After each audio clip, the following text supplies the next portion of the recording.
কাঁপিয়ে দিয়ে গেল, আমেরিকার কাঁপিয়ে দিয়ে গেল, সেই তুলনায় আমাদের তেমন কিছু হয়নি। কয়জন মারা গেছে? আল্লাহর আলাদা দয়া আছে, মায়া আছে। এই যে এত বছর, প্রায় 350 বছর ধরে ইসলামী শাসন নাই বাংলায়, 1757 থেকে ইসলামী শাসন নাই, কিন্তু আজও দেখলে মনে হয় এত দাড়িওয়ালা, এত নামাজি, এত টুপিওয়ালা, এত বোরকাওয়ালি নারী, মনে হয় এই বুঝি 5-10 বছর আগেও এখানে ইসলামী শাসন ছিল। তা আল্লাহর বিশেষ দয়া আছে। সুতরাং সুযোগটারে কাজে লাগাতে হবে। আগামীর বাংলাদেশকে ইসলামের বাংলাদেশ, কোরআনের বাংলাদেশ বানাতে হবে। কারণ আলো না জ্বালালে অন্ধকার দূর হবে না। সুতরাং একটা জীবন নিয়ে শপথ করে ফেলেন, আল্লাহ যতদিন হায়াত আছে হেলায় খেলায় কাটাবো না, তোমার জমিনে তোমার দিনকে জিন্দা করেই যাবো ইনশাআল্লাহ। এটাই ছিল হুসাইনি মিশন, এটাই ছিল হুসাইনি মিশন। কারণ হুসাইন শহীদ হয়েছিলেন খেলাফত পুনরুদ্ধারের মিশনে। সেই খেলাফত কোথায় হারায় গেল? আমাদেরকেও তো সেই মিশন নিয়ে ময়দানে নামতে হবে। এটাই ছিল রাসূলুল্লাহর মিশন। কারণ আল্লাহ তাকে পাঠিয়েছিলেনই ইসলামকে বিজয় করার জন্য। আজকে অর্থনৈতিকভাবে ইসলাম বিজয় নাই কেন? রাজনৈতিকভাবে নাই কেন? বিচারের ক্ষেত্রে নাই কেন? সভ্যতা সংস্কৃতি শিক্ষা দীক্ষায় নাই কেন? বিজয় করতেই হবে। এটাই কালেমার পূর্ণাঙ্গ দাবি হবে ইনশাআল্লাহ। উলামায়ে কেরাম একটা কাজ সহজ করে রেখেছেন, ইলমি ভাবে ইসলামকে তারা বিজয়ী রেখেছেন, একদিনের জন্য পরাজিত হতে দেন নাই। বিশ্বাস হয় না? ইলমি ভাবে উলামায়ে কেরাম কোন সরকারি সহযোগিতা ছাড়া, উদ্যোগ ছাড়া তারা নিজস্ব উদ্যোগে আজও পর্যন্ত সব বাতিলের বিরুদ্ধে ইলমি ভাবে জিন্দা রেখেছেন। শুধু আমাদের একটা কাজ বাকি আছে, যেটা সবার করা লাগবে। ইলমি ভাবে তো আছেই, আমলি ভাবেও জিন্দা করে দিতে হবে, ফিল্ডেও জিন্দা করে দিতে হবে। ব্যাস।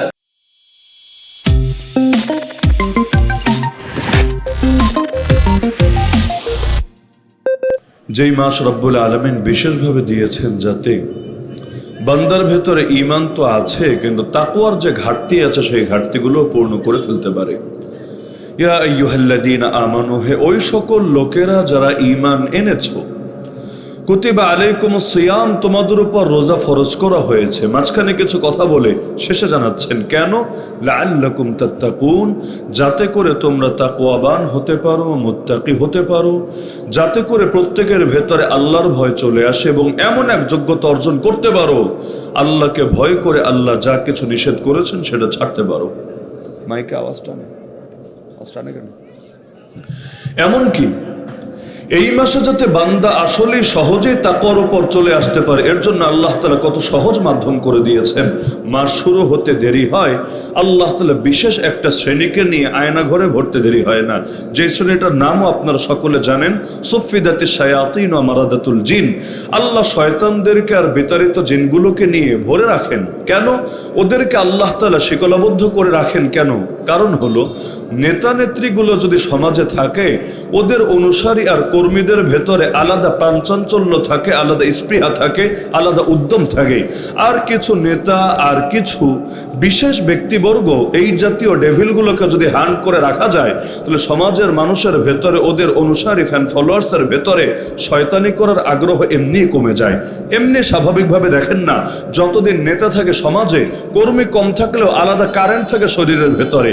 আর নেতা যদি কোনোভাবে হারিয়ে যায় মাইনকা চেপার ভেতরে, তাহলে কর্মী যদি কোটি কোটিও থাকে, টর্চ লাইট দিয়ে খুঁজে পাওয়া যায় না।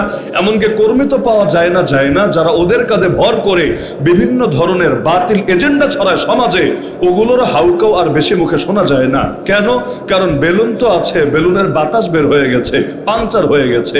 তো দুনিয়ার মধ্যেও যেমন মানুষ শয়তানগুলো যদি থাকে, তাহলে অন্যদের জন্য ভালো হওয়াটা একটু তুলনামূলক জটিল হয়। কারণ এমন এক হালত যে ওলামায়ে কেরামের সাথে চলবে, দেখা যাবে দলের উপরের নেতারা তার জঙ্গি ট্যাগ লাগিয়ে দিয়েছে। কি রে, তুই মোল্লাদের সঙ্গে চলিস কেন? তুইও কি মৌলবাদী? তুইও কি উগ্রবাদী? তুইও কি জঙ্গিবাদী? তো যেমনি ভাবে মানুষ শয়তানগুলো থাকলে মানুষের জন্য ভালো হওয়াটা একটু ঝামেলা হয়। যেমন মুনাফিকরাও কি কাজ করতো?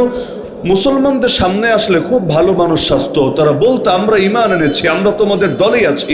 কিন্তু আল্লাহ শব্দ দেখেন, ওয়াইদা খালাউ ইলা শায়াতিনিহিম, যখন তাদের শয়তানদের কাছে যেত, নেতাও বলেন না, আল্লাহ শব্দ দেখেন, যখন তাদের শয়তানদের কাছে যেত, ক্বালু ইন্না মাআকুম, তখন তারা বলতো আরে আমরা তো আসলে তোদের সাথেই আছি, ইন্নামা নাহনু মুস্তাহজিউন, আমরা একটু মজা নিচ্ছি পাবলিক থেকে, হুজুরদেরকে একটু উল্লু বানাচ্ছি, হুজুররা সাদা সাদা মানুষ তো, এজন্য ওদেরকে ধোকা দিয়ে বোকা বানাচ্ছি, মূলত তো আমরা তোমাদের সাথেই আছি। তাহলে যেমনি ভাবে সমাজের মধ্যে এরা থাকলে অন্যদের জন্য ভালো হয় একটু জটিল হয়, একইভাবে ওই জিন শয়তানের পূজারীও যেহেতু বহুত আছে, এগুলোকে আল্লাহ একটা মাস বন্দি রাখে, তবু যাতে বান্দা ভালো হয়, তবু যাতে বান্দা হেদায়েতের পথে চলে আসে, তাকওয়ার উপর চলে আসে। কারণ তাকওয়াই তো মূল কথা।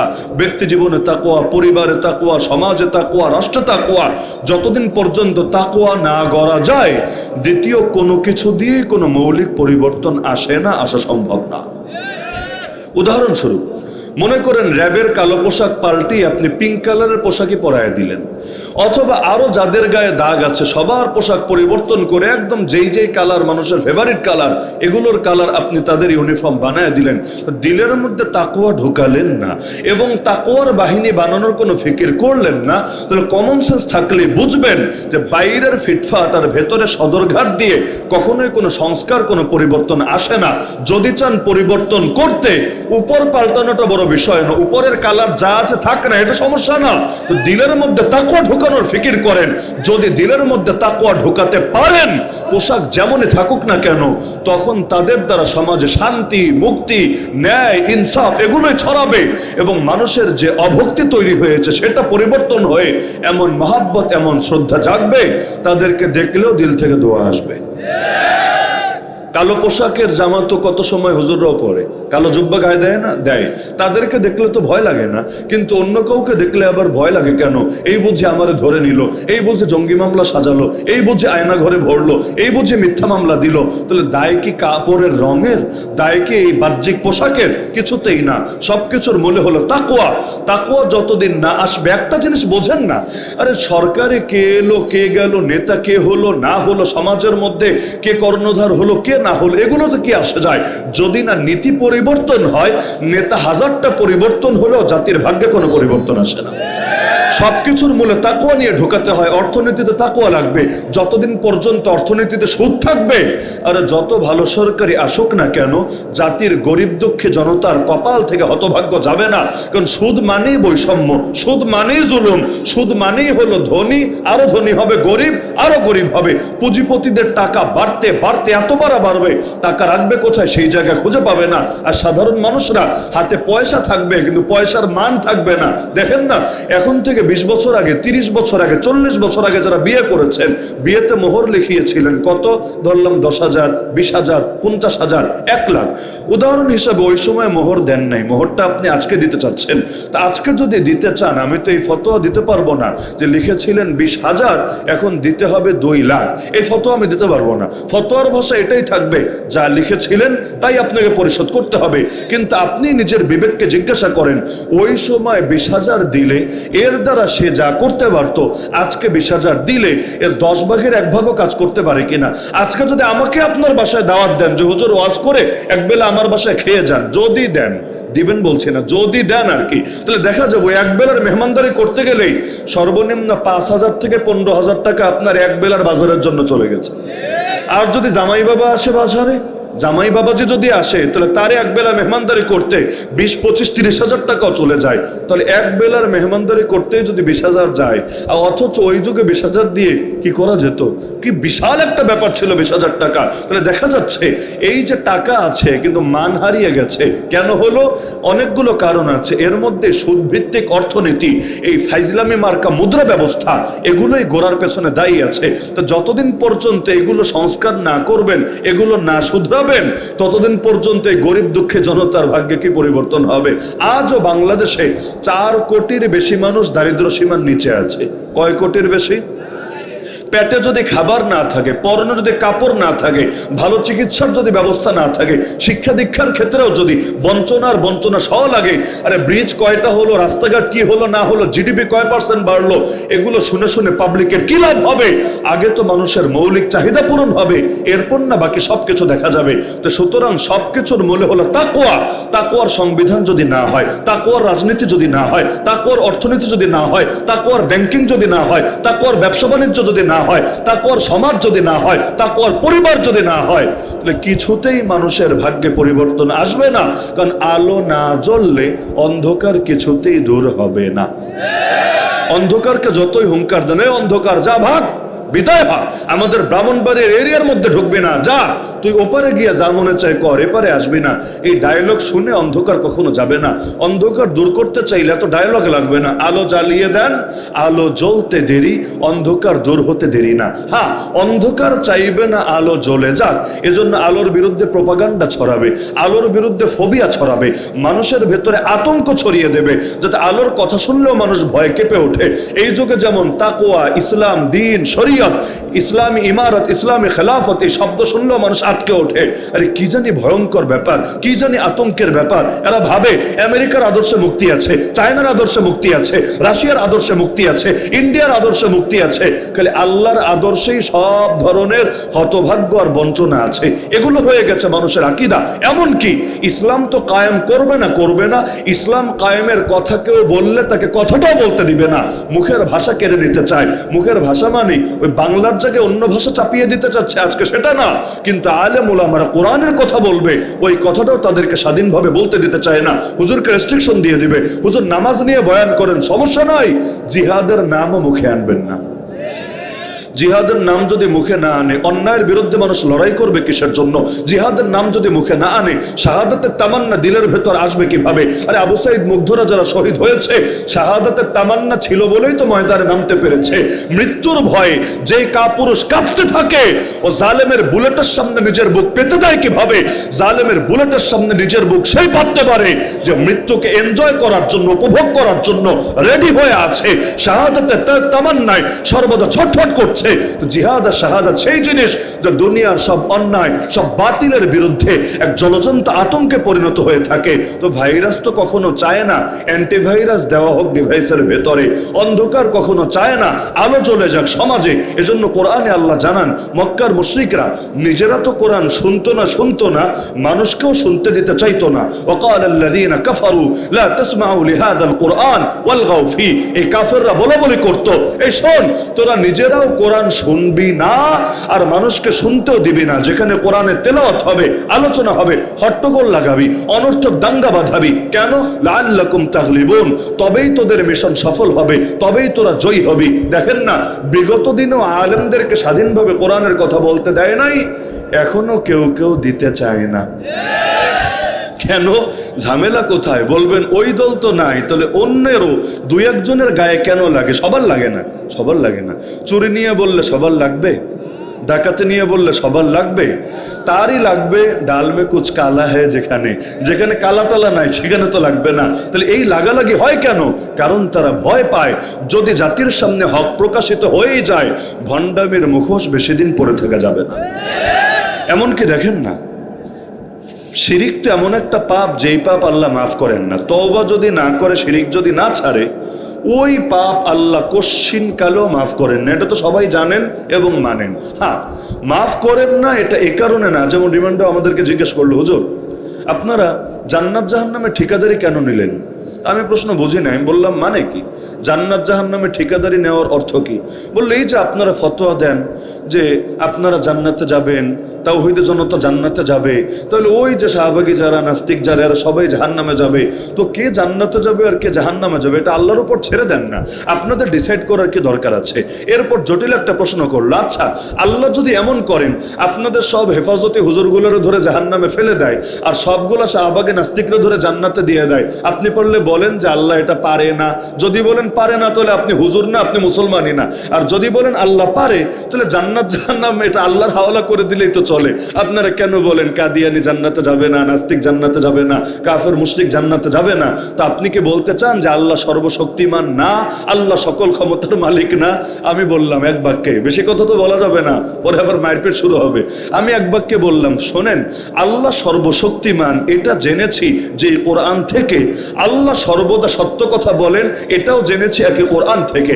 আর আল্লাহ কোরআনে স্পষ্ট জানিয়েছেন, ইন্নাহু মান ইউশরিক বিল্লাহ ফাকাদ হারামাল্লাহু আলাইহিল জান্নাহ, যে ব্যক্তি আল্লাহর সঙ্গে শিরিক করে, যে ব্যক্তি আল্লাহর সঙ্গে শিরিক করে, সেটা যে নামেই হোক না কেন, যে ব্যানারেই হোক না কেন, ফাকাদ হারামাল্লাহু আলাইহিল জান্নাহ, আল্লাহ জান্নাতকে হারাম করে দিয়েছেন তার উপরে। ওয়া মাওয়াহুন নার, তার একমাত্র ঠিকানা হলো জাহান্নাম। ওয়া মা লিযালিমিনা মিন আনসার, জালিমদের কোনো সাহায্যকারী থাকবে না, ওদেরকে আল্লাহর আযাব আর গজব থেকে কেউ বাঁচাতে পারবে না।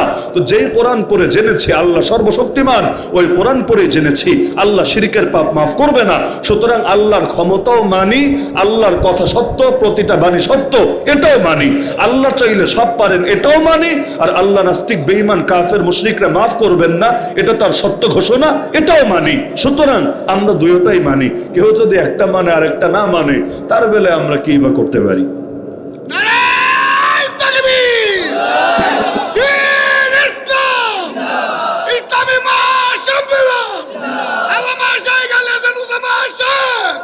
তো শিরিক তো এমন পাপ, যেই পাপের কোনো ক্ষমা হয় না যতদিন না বান্দা তওবা করে। এমনকি শবে বরাতে আল্লাহ সবাইকে মাফ করেন, কিন্তু যারা শিরিকে লিপ্ত আর হিংসা আক্রান্ত আল্লাহ ওদেরকে মাফ করেন না। এ রমাদান আসছে, রমাদান শেষে আল্লাহ সবাইকে মাফ করে দিবেন ঈদের দিন। কারণ আসল ঈদ কাদের জন্য?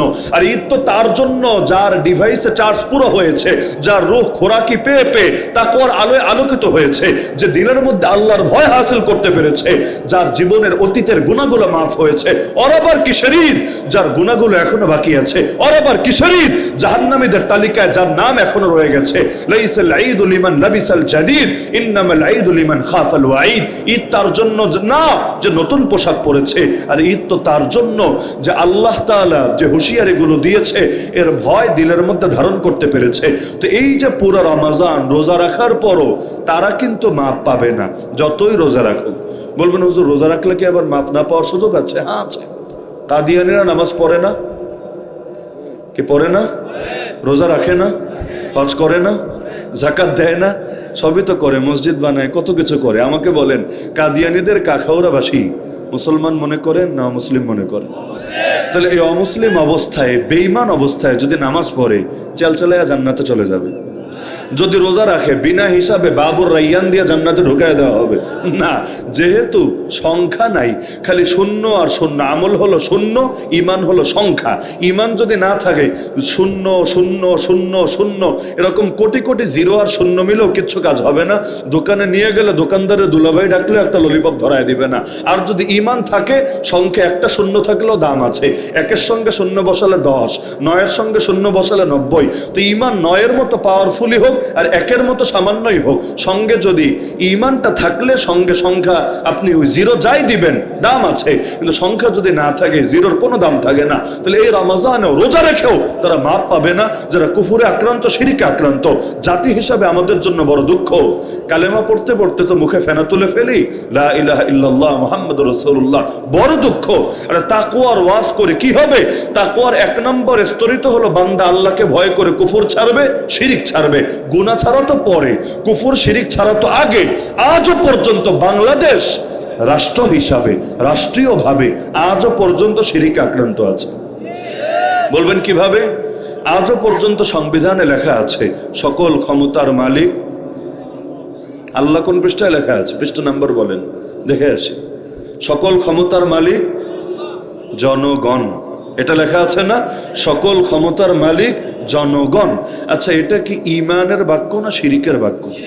আচ্ছা, এটা যে শিরিক, এটা বুঝতে বড় হুজুর হওয়া লাগে, তাই না? এটা বুঝতে বড় জেনারেল লাইনে বড় পিএইচডি হোল্ডার হওয়া লাগে, তাই না? আরে এটা তো এমন একটা বিষয় যেটা বুঝতে কিছু লাগে না। এই বাংলাদেশে, এই আখাউড়ায় যেই মানুষ নিজের নামে সাইনও করতে পারে না, টিপসই দিয়ে কাজ সারে, ওই রকম আনপড় অশিক্ষিত কাউকে জিজ্ঞাসা করেন, চাচা বলেন তো সকল ক্ষমতার মালিক কে? সেও চোখ বন্ধ করে বলে দিবে সকল ক্ষমতার মালিক একজনই, আর তিনি হলেন আল্লাহ। তো যেই জিনিস এই বাংলাদেশের অশিক্ষিত লোকেরাও বোঝে, ওই জিনিস যারা দেশ চালায় ওরা বোঝে না। এত বড় শিক্ষিত মানুষদের রাডারে ধরে না, ধরে, সব বোঝে, কিন্তু এই শিরিক ছাড়তে পারে না। কোন দুঃখে? কারণ শিরিক যদি ছেড়ে দেয় ভণ্ডামি করবে কিভাবে? আল্লাহর ক্ষমতা নিয়ে আগে জনগণকে দেয়, এরপর জনগণের নাম বেচা মূলত নিজেরাই ক্ষমতা চালায়। বলবেন কিভাবে? আমার আল্লাহ বেশ্যাখানা হারাম করেছেন না হালাল? তাহলে বেশ্যাখানা আল্লাহ যদি হারাম করেন, বাংলাদেশে হালাল করলো কে? বেশ্যাখানা আল্লাহ যদি হারাম করেন, বাংলাদেশে হালাল করলো কে? বলবেন হুজুর হালাল করে নাই। হালাল করে নাই তো কি করেছে? বৈধ করেছে। ওই বাংলা আর ইংলিশের খেলা তো। ওই অনেকে যেমন বলে আমরা মাজারে সেজদা দেই না, তাহলে কি করো? আমরা পবিত্র মাটিতে কপাল ঠেকাই আর পবিত্র ভূমিতে চুমা খাই। ভালো কথা, তো সেজদার বাংলা কি? বলবে এটা তো জানি না, ডিকশনারি খোল পাগলা। সেজদার বাংলাই হলো অদল জাবহাতি আলাল আরদ, মাটিতে কপাল রাখা। তো এখন বললো সেজদা দেই না তবে মাটিতে কপাল রাখি, মানে বুঝলেন? রাইস খাই না তবে ভাত খাই, ফিশ খাই না তবে মাছ খাই। আজীব তামাশা, ইংলিশে মারে না বাংলায় মারে, এক আজীব তামাশা। তো এখন দেখা যাচ্ছে বলবে সরকার বেশ্যাখানাকে হালাল করে নাই, তো কি করেছে? লাইসেন্স দিয়েছে, বৈধ করে দিয়েছে, পুলিশে প্রটোকল দিয়েছে। আপনি যান না বেশ্যাখানার ক্ষতি করতে, কিছু করতে যান, দেখবেন আপনার বিরুদ্ধে জঙ্গি মামলা হয়ে গেছে। আপনি একটা মিছিল করেন, দেখবেন হয়তো টিয়ার শেল মেরে দিয়েছে, গুলি করে দিয়েছে, হাতে হ্যান্ডকাপ লাগিয়ে জেলে নিয়ে পড়েছে। আপনারে খুন করে হলেও পতিতালয়ের মর্যাদা হেফাজত করেই ছাড়বে। আচ্ছা, আল্লাহ সুদকে হালাল করেছেন নাকি হারাম? তা আল্লাহ যদি হারাম করেন, বাংলাদেশের অর্থনীতির ভিত্তি সুদ বানালোটাকে আমার আল্লাহ তো হালাল করেন নাই। তো এই দেশের অর্থনীতির ভিত্তি সুদ হলো কিভাবে? যেই সুদের বিরুদ্ধে আল্লাহ যুদ্ধের ঘোষণা দিয়েছেন কোরআনে সূরা বাকারার ভেতরে, যেই সুদ যে খায়, যে দেয়, যে লেখে, যারা সাক্ষী থাকে, সবার উপর আমার আল্লাহ লানত, আল্লাহ রসুলের লানত। এমনকি যেই সুদের 70 গুণা সর্বনিম্ন গুণা নিজের আপন মায়ের সাথে জিনা করার সমান। তো আমি ওয়াজ করলাম, ব্যক্তি হিসাবে সুদ খেলেন না, ভালো কথা, কিন্তু রাষ্ট্রই যদি সুদ খায়, অর্থনীতি যদি সুদের উপর দাঁড়িয়ে থাকে, তো গজব যখন পড়বে, ওই গজবে তো সবাইকে মরতে হবে। তা আল্লাহ যেটা হারাম করেছেন হালাল করলো কিভাবে? আল্লাহকে শরীফকে শরীফা হওয়ার সুযোগ দিয়েছেন? যদি না দেন, এগুলো পর্যন্ত সিলেবাসে ঢোকানোর কলিজা হলো কিভাবে? আমার আল্লাহ অশ্লীলতা, বেহায়াপনা, বেলাল্লাপনাকে হালাল করেছেন না হারাম? তো যদি হারাম করেন, এই বাংলাদেশে এগুলোকে সংস্কৃতির নামে, বিনোদনের নামে, এই সেই নামে এগুলোকে হালাল করে দিল কিভাবে? কত উদাহরণ লাগবে। এরকম পদে পদে হারামকে হালাল করে রেখেছে। কিসের ভিত্তিতে জানেন? ওই যে সকল ক্ষমতার মালিক তো আল্লাহকে মানে নাই। যদি মানতো, আল্লাহকে যদি সকল ক্ষমতার মালিক মানতো, তাহলে আল্লাহ যা বলেছেন ব্যাস, আমার বুঝে আসলেও চূড়ান্ত, না আসলেও চূড়ান্ত, আমার ভালো লাগলেও চূড়ান্ত, আমার মন্দ লাগলেও চূড়ান্ত। কারণ আল্লাহর কথার উপর কোনো কথা চলে না। আল্লাহর কথার বিপরীতে যারা কথা বলে, ওরা আর যাই হোক নিজেদেরকে ইমানদার পরিচয় দেওয়ার যোগ্যতাই রাখে। সংবিধান 17 বার পরিবর্তন হলো, এই বাক্য কেন গেল না? এখনো পর্যন্ত নতুন ভাবে লিখবে, কথা হচ্ছে পুনর্লিখন হবে বার। তো কি কি লিখবা, কি কি লিখবে? এর মধ্যেও সংস্কার কমিশনের প্রস্তাব দেখেন, এর মধ্যে সকল ক্ষমতার মালিক আল্লাহ, এরকম একটা বাক্য খুঁজে পান কিনা? তার মানে আল্লাহকে তার ক্ষমতাই দিতে রাজি না। তো যেই দেশে আজও পর্যন্ত আল্লাহকে তার প্রাপ্য মর্যাদা দিতে রাজি হয় না, আল্লাহর অধিকারী স্বীকার করে না, আর ওই সংবিধান মুসলমানের সংবিধান হয় কিভাবে? ওই সংবিধান তো মুসলমান ডাস্টবিনে ছুঁড়ে ফেলতেও দ্বিধা করতে পারার কথা না।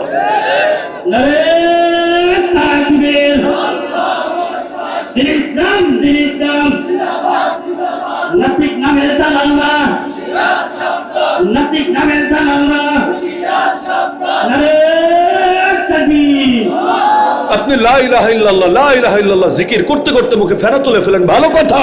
তো লা ইলাহা ইল্লাল্লাহ মানে কি বোঝেন আপনি? লা ইলাহা বলেই তো আপনি ঘোষণা দিচ্ছেন নেই কোনো মাবুদ, দেয়ার ইজ নো গড, নেই কোনো মাবুদ ইল্লাল্লাহ, বাট আল্লাহ, কেবল আল্লাহ, শুধু আল্লাহ, সিরেফ আল্লাহ, একমাত্র আল্লাহ। তার মানে এক বাক্যে দুইটা কথা। এক নম্বরে আল্লাহ মাবুদ, এটা তো আছেই, আল্লাহ ছাড়া দ্বিতীয় কোনো মাবুদ নাই, এটাও আছে। নফস মাবুদ হবে না, শয়তান মাবুদ হবে না, আল্লাহ ছাড়া দ্বিতীয় কারো সামনে বান্দা নতি স্বীকার করবে না, দ্বিতীয় কারো গোলামি করবে না, এটাই তো চূড়ান্ত কথা। আমি তো এই বাক্য থেকে এটাই বুঝি যে লা ইলাহা ইল্লাল্লাহ মানে হলো আমার নামাজের রব যিনি, আমার রাজনীতির রব তিনি, আমার যাকাতের রব যিনি, আমার অর্থনীতির রব তিনি, আমার হজের রব যিনি, আমার পার্লামেন্টের রব তিনি, আমার যাকাতের রব যিনি, আমার সেই সংবিধানের রব তিনি, আমার ব্যক্তি জীবনের রব যিনি, রাষ্ট্রের প্রতিটা সেক্টরের রব তিনি। এটাই তো লা ইলাহা ইল্লাল্লাহ। এখন যদি হয় নামাজের রব একজন, রাজনীতির রব আরেকজন, হজের রব একজন, কিন্তু পার্লামেন্টের রব আরেকজন, যাকাতের রব একজন, কিন্তু বিচারের রব আরেকজন। যেমন বিচারকের সামনে যান, কোন কোর্টে যাবেন? যান, নিয়ে গিয়ে কোরআন শরীফটা দেন, হ্যাঁ মহামান্য বিচারক, আমি আল্লাহর গোলাম, আল্লাহর গোলামি করে বাঁচতে চাই, আল্লাহর গোলামি করে মরতে চাই। সুতরাং এই কোরআন দিয়ে আমাকে বিচার করে দেন। কোরআনের বিচার আমার পক্ষে আসলেও মানি, বিপক্ষে গেলেও মানি। গলায় ফুল দেওয়া লাগলেও মানবো, যদি আমার এইটার আইনের কারণে আমার গলায় ফুল পরান তাও মানবো, যদি আমার কল্লা কাটার ফয়সলা করেন তাও মানবো। কেন? কোরআনের বিচার আমি মানি, কারণ দুনিয়া সবাই ঠকাতে পারে, আল্লাহ আমাকে ঠকাবে না। সব আইনে ভুল থাকতে পারে, আল্লাহর আইনে ভুল থাকবে না। সুতরাং কোরআন দিয়ে বিচার করে দেন। দিবে তো বিচার করে, তাই না? দিবে না? বিচার করে দিবে না? কেন? অপরাধ কি? অপরাধ হলো আপনি তার বিচারের চাইতে আল্লাহর বিচারকে প্রাধান্য দিলেন। অথচ এই কোরআনে সূরা মাইদায় আল্লাহ নিজে প্রশ্ন ছুড়েছেন, বান্দা বলতো আফা হুকমাল জাহিলিয়াতি ইয়াবগুন, ওরা কি আল্লাহর বিচার বাদ দিয়ে জাহেলিয়াতের বিচার চায়, অনইসলামিক বিচার চায়? ওমান আহসানু মিনাল্লাহি হুকমা লিকাউমি ইউকিনুন। ঈমানদারদের জন্য বল না বান্দা, ঈমানদারদের জন্য আল্লাহর চাইতে উত্তম বিচারক আর কে হয়? আল্লাহ সূরা জুমারে প্রশ্ন ছুড়েছেন, আলাইসাল্লাহু বিকাফিন আবদা, বল আল্লাহ কি নিজ বান্দার জন্য যথেষ্ট না? যদি আল্লাহ যথেষ্ট হয় তাহলে তারা তোরে আল্লাহ ছাড়া অন্যের ভয় কেন দেখায়? তো কোরআন নিয়ে দেন, কোরআন দিয়ে বিচার করে দেন। বিচার তো করবেই না, আদালত অবমাননার মামলা খাবেন। আর কপাল যদি বেশি ভালো হয়, জঙ্গি ট্যাগ নিয়ে কাশিমপুরে বাকি দিন কাটায় দিবেন। এমনকি যেই কোরআন তেলাওয়াত দিয়ে জাতীয় সংসদ শুরু হয়, কোরআন তেলাওয়াত দিয়ে শুরু হয় না, মাশাআল্লাহ বিশাল ব্যাপার। কত বড় বড় বুজুর্গ, মনে হবে জামানার হাসান বসরিরা বসে আছে, কোরআন ছাড়া কিছুই বোঝে না। একেবারে আরবি কোরআন না, আরবি তো পড়বে সঙ্গে বাংলা অনুবাদও করবে। ভালো কথা। শুরু করবে কোরআন দিয়ে, শেষের দিন হয়তো শেষও করবে মোনাজাত দিয়ে। ভালো কথা। মাঝখানে কি হবে? সেই কোরআনের বিরুদ্ধে আইন চলবে। তো কি এটা কি নাটক হলো না সিনেমা হলো? ওই যে অনেক অনুষ্ঠানে দেখবেন সকালে কোরআন তেলাওয়াত দিয়ে গজল দিয়ে অনুষ্ঠান শুরু করে, সারাদিন গান বাজনা করে, সন্ধ্যাবেলে হুজুর ডেকে দোয়া পড়ে আবার অনুষ্ঠান শেষ করে। মানে কি? মানে হলো আল্লাহ তুমি খুশি থাকো, ইবলিস বাবাজি তুইও নারাজ হইস না, সবাই খুশি থাকো, কেউ আমার মনে কষ্ট রাখো না। মন ভাঙা আর মসজিদ ভাঙা সমান, সুতরাং আমরা কারো মন ভাঙতে রাজি না, নাউজুবিল্লাহ। সুতরাং লা ইলাহা ইল্লাল্লাহর দাবি তো এটাই, জীবনের সব ক্ষেত্রে রব হবেন কে? গোলামি করব কার? একমাত্র আল্লাহর। আমার জীবন আল্লাহর জন্য, আমার মরণ আল্লাহর জন্য, আমার যা কিছু সব আল্লাহর জন্য। আল্লাহর জন্য ধরতেও জানি, আল্লাহর জন্য ছাড়তেও জানি। আরে আল্লাহর জন্য সব ছাড়া যায়, কোনো কিছুর জন্য আল্লাহ তো আর ছাড়া যায় না। ইব্রাহিম নবী আল্লাহর জন্য বাপ ছেড়েছেন, নূহ নবী আল্লাহর জন্য বেটা ছেড়েছেন, লূত নবী আল্লাহর জন্য স্ত্রী ছেড়েছেন, মুহাম্মদ রাসূলুল্লাহ সাল্লাল্লাহু আলাইহি ওয়াসাল্লাম আল্লাহর জন্য নিজের দেশটাও ছেড়েছেন, কিন্তু কোনো কিছুর জন্য আল্লাহকে তো আর ছাড়েন নাই। তো রমজানের সবচাইতে বড় ফায়দা হলো তাকওয়ার প্র্যাকটিস করতে হবে প্রতিটা ক্ষেত্রে, যাতে বান্দা আল্লাহর ভয় অর্জন করতে পারে, আল্লাহকে ভয় করে কুফর ছাড়তে পারে, শিরিক ছাড়তে পারে, বেদাত ছাড়তে পারে। এটা আবার কষ্ট পান নাকি আপনারা? অনেকে আবার বাকিগুলো কষ্ট না পেলেও এই বাক্য শুনলে একটু রাগ করে। তারা বেদাত শব্দটা শুনতেই পারে না কেন যেন, তাই না? আছে কালেমায় অংশ কয়টা? দুইটা। লা ইলাহা ইল্লাল্লাহ হুকুম মানে কার? মুহাম্মদুর রাসূলুল্লাহ। তরিকা অনুসরণ করি কার? মুহাম্মদুর রাসূলুল্লাহ সাল্লাল্লাহু আলাইহি সাল্লামের। হুকুম আল্লাহর, তরিকা নবীজির। আল্লাহ বললেন নামাজ পড়ো, কিভাবে? যেভাবে নবী পড়েছেন। আল্লাহ বললেন রোজা ফরজ, কিভাবে রাখবো? যেভাবে নবী রেখেছেন। এটাই তো। তাহলে আল্লাহর হুকুম মানবো, তাওহীদ, নবীর তরিকা অনুসরণ করব, সুন্নাত। তাওহীদ এবং সুন্নাত, ব্যাস এটাই তো আমাদের জীবনের মূল কথা। আর সুন্নাত মানে যে তারই সুন্নি বলে নাকি? সুন্নত মানে যে তাকে সুন্নি বলে। সুন্নি কারে বলে? যারা নবীর সুন্নত অনুসরণ করে। কোনো সন্দেহ আছে? কারো ইখতিলাফের সুযোগ আছে? যে নবীর সুন্নত মানে তারই সুন্নি বলে। কিন্তু কালা বেটা যদি ধলা নাম রাখে তারে কি বা বলা যেতে পারে? দুনিয়াতে অনেক সময় হয় নাম রাখে একটা, কাম করে আরেকটা, তাই না? এগুলো না। তো বেদাত ছাড়তে হবে কারে ভয় করে? গুনাহ ছাড়তে হবে কাকে ভয় করে? তো রমজানে আমাদের সবচাইতে বড় প্র্যাকটিস এটা হবে, যে কোনো মূল্যে আল্লাহর সাথে ডাইরেক্ট বন্ধুত্ব করে ফেলতে হবে। বলবেন কিভাবে করব বন্ধুত্ব? দুই গুণ যাদের থাকে আল্লাহ নিজেই তাদের সাথে বন্ধুত্ব করে। জাস্ট দুইটা গুণ লাগে। এক নম্বর গুণের নাম ঈমানের গুণ, আছে আলহামদুলিল্লাহ। দুই নম্বর গুণের নাম তাকওয়ার গুণ। এই যতটা আলোচনা করলাম তাকওয়া, ব্যাস এই দুইটা গুণ যদি হাসিল করতে পারেন, আলা ইন্না আউলিয়া আল্লাহি লা খাউফুন আলাইহিম ওয়া লা হুম ইয়াহজানুন, আল্লাযীনা আমানু ওয়া কানু ইয়াত্তাকুন। আর আল্লাহকে যদি পান, দুনিয়ার কিছু যদি নাও পান সমস্যা নাই, আসলে সবই পেয়ে গেছেন। আর আল্লাহকে যদি না পান, দুনিয়ার সব পান, আসলে কিছুই পান নাই, সবই বাকি রয়ে গেছে। এটা ছিল শামসুল হক ফরিদপুর রহমতুল্লাহ আলাইহির কথা।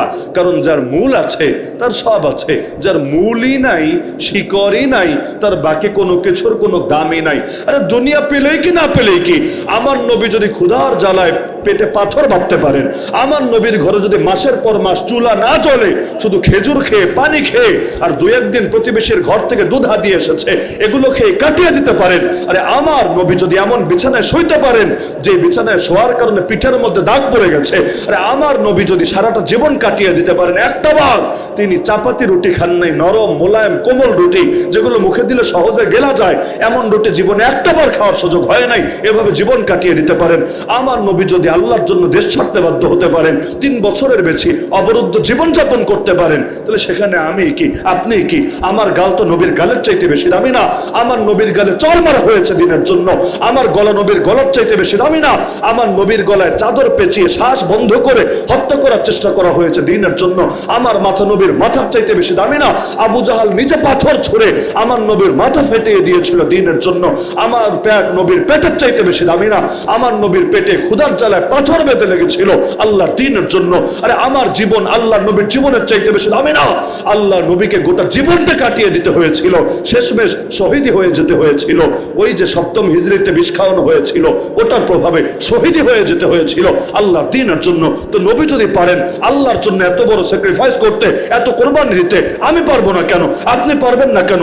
পারতে তো হবেই হবে, কারণ জীবন কয়টা, সুযোগও কয়টা? জীবন যেহেতু একটা, সুযোগও একটা, এই সুযোগ তো হাতছাড়া করা যাবে না। আল্লাহর প্রতিটা হুকুম নবীর তরিকা দিয়ে মানতে না পারলে এই জীবনের কোনো দামও আসবে না। কারণ বাতির কাছে আসলে না আলোকিত হতে পারবো, বাতি থেকে দূরে থাকলে আলোকিত হব কিভাবে? সুতরাং ইসলামের পরশে যে যত বেশি আসবে সে তত বেশি আলোকিত হবে, যার অবদান ইসলামের জন্য যত বেশি থাকবে আল্লাহর কাছে তার দাম তত বেশি হবে। সুতরাং এই মাহফিল থেকে অতি অল্প সময় এই বার্তাটা রেখে আমি আমার আলোচনার ইতি টানবো। আল্লাহর সাথে অঙ্গীকার করে ফেলেন, আয় আল্লাহ একটা মাত্র প্রাণ দিয়েছো, সুতরাং যতদিন ভেতরে প্রাণ আছে, সেই প্রাণে স্পন্দন আছে, ধমনীতে রক্ত প্রবাহিত আছে, ততদিন পর্যন্ত হকের পক্ষে বাতিলের বিপক্ষে আমার আমরণ লড়াইয়ের সংগ্রাম চলবেই চলবে, চলবেই চলবে, চলবেই চলবে।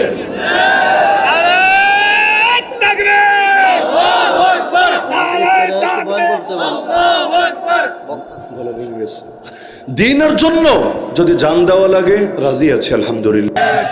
আমরা মনে করি সবাই যদি আমরা জাগি, এই দেশে পরিবর্তন আসতে সময় লাগবে না, কারণ আল্লাহর বিশেষ দয়া আছে এই দেশের উপর, আসলেই আছে। হাজার হাজার উদাহরণ পাবেন, চারদিকে দেখেন মুশরিক আর মুশরিক, মাঝখানে আল্লাহ, কত মুসলমান, কত মুসলমান।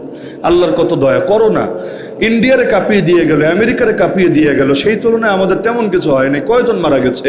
আল্লাহর আলাদা দয়া আছে, মায়া আছে। এই যে এত বছর, প্রায় 350 বছর ধরে ইসলামী শাসন নাই বাংলায়, 1757 থেকে ইসলামী শাসন নাই, কিন্তু আজও দেখলে মনে হয় এত দাড়িওয়ালা, এত নামাজি, এত টুপিওয়ালা, এত বোরকাওয়ালি নারী, মনে হয় এই বুঝি 5-10 বছর আগেও এখানে ইসলামী শাসন ছিল। আল্লাহর বিশেষ দয়া আছে। সুতরাং সুযোগটারে কাজে লাগাতে হবে, আগামীর বাংলাদেশকে ইসলামের বাংলাদেশ, কোরআনের বাংলাদেশ বানাতে হবে। কারণ আলো না জ্বালালে অন্ধকার দূর হবে না। সুতরাং একটা জীবন নিয়ে শপথ করে ফেলেন, আল্লাহ যতদিন হায়াত আছে হেলায় খেলায় কাটাবো না, তোমার জমিনে তোমার দিনকে জিন্দা করেই যাবো ইনশাআল্লাহ। এটাই ছিল হুসাইনি মিশন, এটাই ছিল হুসাইনি মিশন। কারণ হুসাইন শহীদ হয়েছিলেন খেলাফত পুনরুদ্ধারের মিশনে। সেই খেলাফত কোথায় হারায় গেল? আমাদেরকেও তো সেই মিশন নিয়ে ময়দানে নামতে হবে। এটাই ছিল রাসূলুল্লাহর মিশন, কারণ আল্লাহ তাকে পাঠিয়েছিলেনই ইসলামকে বিজয় করার জন্য। আজকে অর্থনৈতিকভাবে ইসলাম বিজয় নাই কেন? রাজনৈতিকভাবে নাই কেন? বিচারের ক্ষেত্রে নাই কেন? সভ্যতা সংস্কৃতি শিক্ষা দীক্ষায় নাই কেন? বিজয় করতেই হবে, এটাই কালেমার পূর্ণাঙ্গ দাবি হবে ইনশাআল্লাহ। উলামায়ে কেরাম একটা কাজ সহজ করে রেখেছেন, ইলমি ভাবে ইসলামকে তারা বিজয়ী রেখেছেন, একদিনের জন্য পরাজিত হতে দেন নাই। বিশ্বাস হয় না?